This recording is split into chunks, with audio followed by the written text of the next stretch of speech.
복음을 이렇게 딱 요약할 수 있는, 복음을 사람들한테 말할 수 있는 주의 백성들 되시기를 주의 이름으로 축복합니다. 다른 것은 아주 일목요연하게 말을 잘하는데 복음에 대해서는 더듬거리거나 복음에 대해서는 어색해하거나 복음에 대해서 머뭇거리지 말라는 것이죠. 여기 바울이 비시디아 안디옥에 있는 그 외국에서 정착한 유대인들뿐만 아니라 현지인들 그리고 이방인들 로마의 사람들 그 앞에서 아주 담대하게 외치고 있는 것을 보게 됩니다. 예루살렘에 사는 자들과 그들의 관리들이 예수와 및 안식일마다 외우는 바 선지자들의 말을 알지 못함으로 예수를 정죄하여 선지자의 말을 응하게 하였다. 죽였다. 십자가에 못 박아 죽였다. 이렇게 말하고 있습니다. 여기서 뭐 양보하거나 타협하거나 복음에 대해서 물러서거나 아니면 조정하거나 하는 과정을 거치지 아니하고 아주 담대하게 외치고 있는데, 예루살렘에 사는 자들과 그들의 관리들이 딱 주체를 분명하게 말하고 있습니다.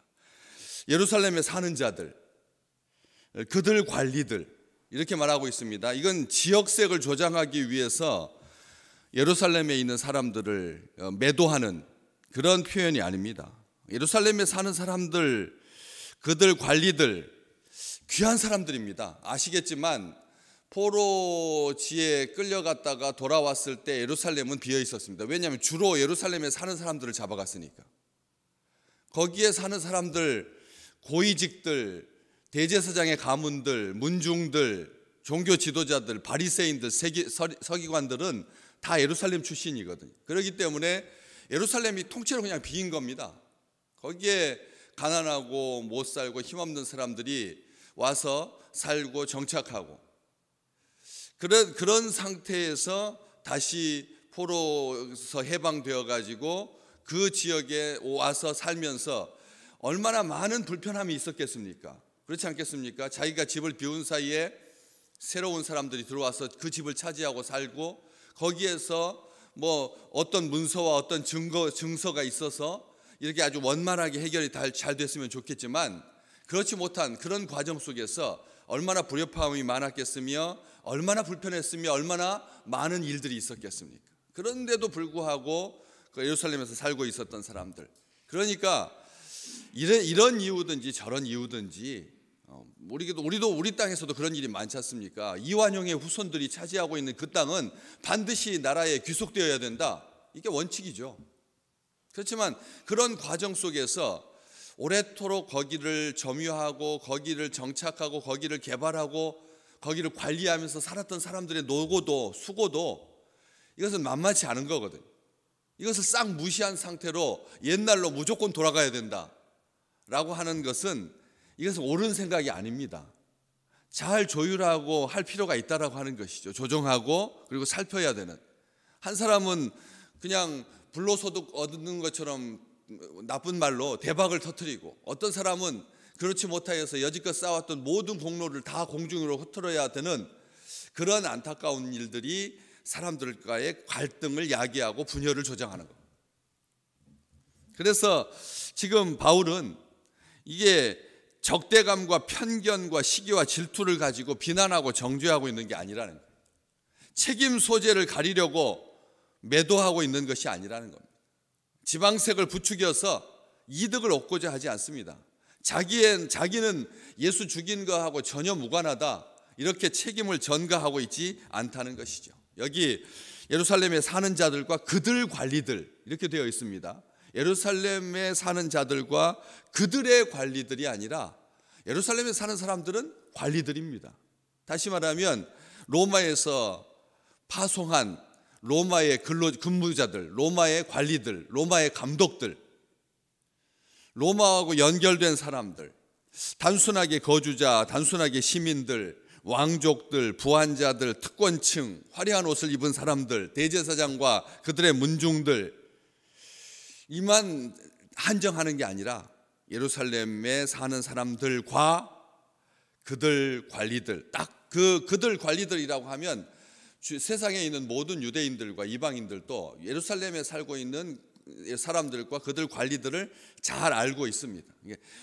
이렇게 무리하게 섞어가지고 똑같이 차별하거나 똑같이 대하지 아니하고 딱 분명하게 예루살렘에 사는 자들 그리고 그들 관리들 이렇게 나누고 있는 것을 보게 됩니다. 왜냐하면 그 시대에도 예루살렘에는 수많은 순례자들이 지금도 많지만 그 당시 2000년 전에도 예루살렘에 와보고 싶은, 그렇지 않았어요. 전 각국에 흩어져 있던 모든 유대인들이 한 번쯤은 고향에 돌아와서 예루살렘을 방문하고 싶어 했기 때문에 그렇게 많은 방문객들, 여행자들 많았습니다. 지금 살고 있는 사람들도 많았고요. 로마의 수비대도 있었고. 그렇지만 그렇다고 해서 다 나쁜 게 아니라 거기에 살고 있는 사람들 중에 이 성전 봉사자들, 레위인들을 돕는 사람들, 구약 성경에 보면 느디님 사람들, 히위족 속이면서 기브온 사람들, 무슨 사람들 아시죠?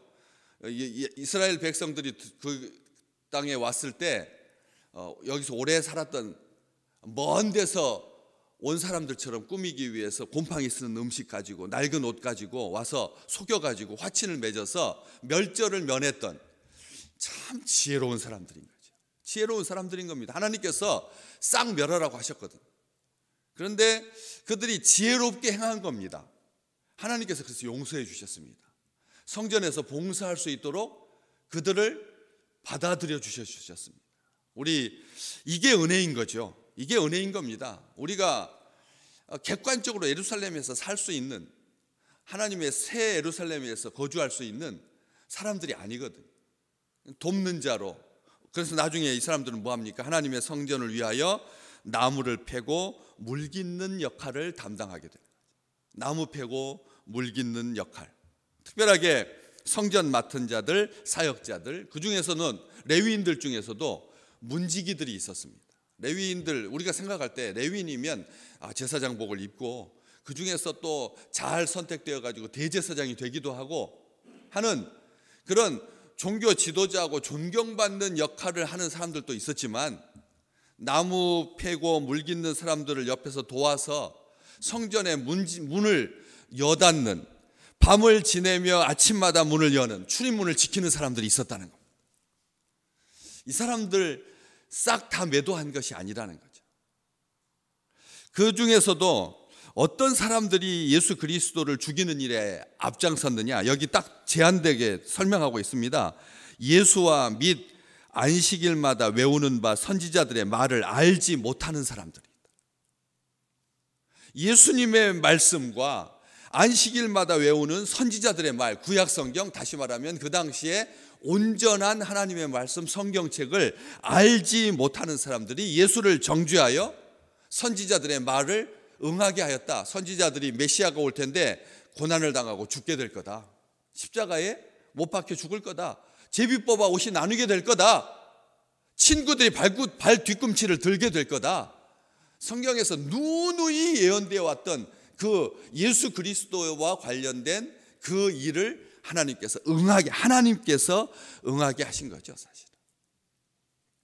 우리 기억하셔야 됩니다. 예루살렘에 있는 사람들 그리고 그들 관리들을 싹 한꺼번에 묶어가지고 매도하고 있는 것이 아니라, 그런 중에도 성실하게 자기의 소임을 다하는 사람들이 분명히 있었고, 바울은 그들을 존경합니다. 그들을 인정합니다. 우리가 신앙생활하면서 앞에서 이름 나는 사람들, 앞에서 서 있는 사람들,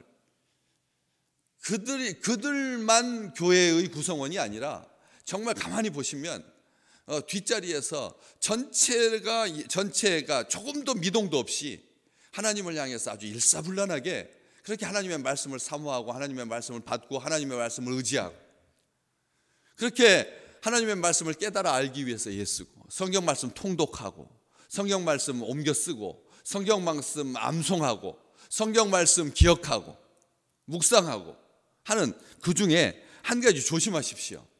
여기 그렇게 안식일마다 외웠는데도 불구하고 그게 예수님과 이렇게 매칭을 시키지 못했다는 거예요.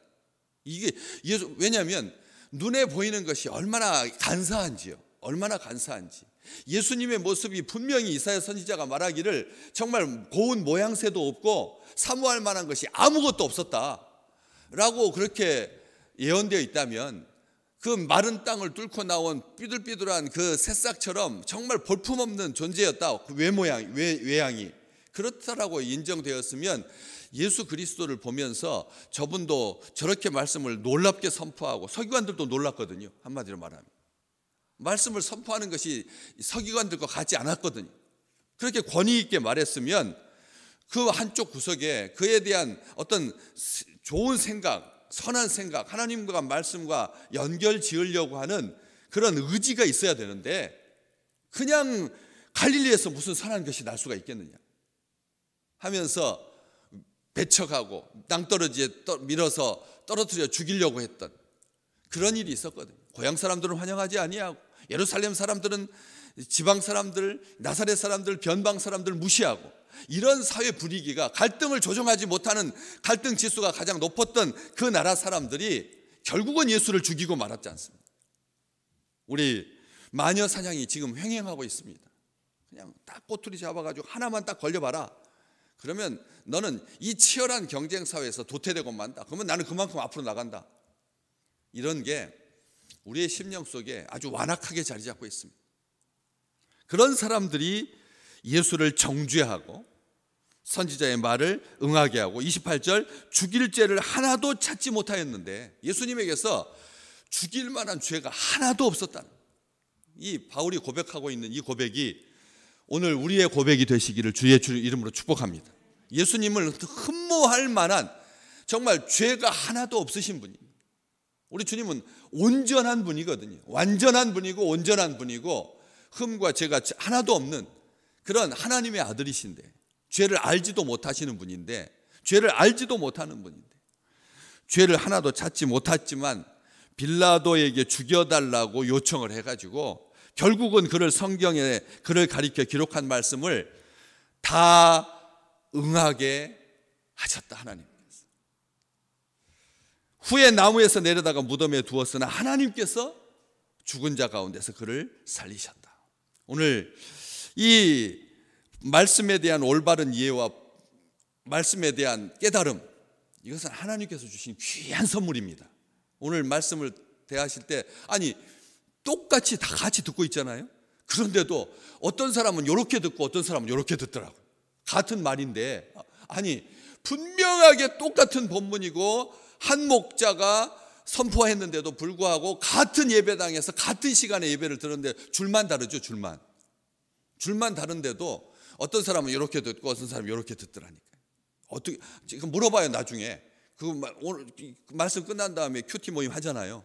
말씀 적용할 때 물어보면 제가 강단에서 적용을 그렇게 했음에도 불구하고 어떤 사람은 이렇게 생각하고 어떤 사람은 이렇게 생각하더라니까요. 나중에 제가 그랬어요.